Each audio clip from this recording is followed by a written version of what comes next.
nga rastet e konstatuara, asnjë punonjës i cili vjen në Shqipëri nuk ka detyrim që të paraqesi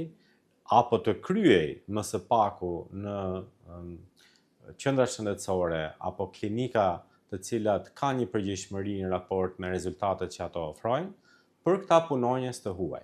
Dhe nuk mund të themi që është një problematikë e madhe në sektorin e ndërtimit,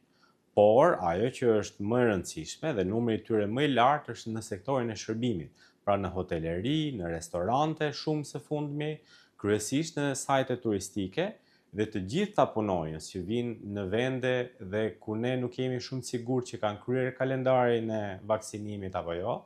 kanë smundje edhe tipike, jo të profilit të vendit tonë të smundjeve infektive,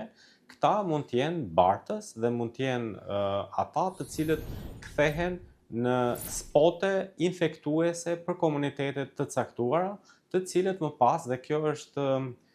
patjetër një hapësirë e parregulluar, të cilat institucionet e vendit duhet ta kenë në vëmendje dhe të ndërhyjnë përmes politikave konkrete për rregullimin, duke detyruar të gjithë punëdhënësit të cilët i punësojnë së paku të kryejnë analizat e tyre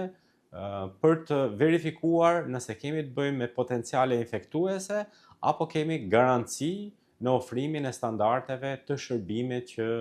i ofrojnë qytetarëve dhe turistëve të ndryshëm.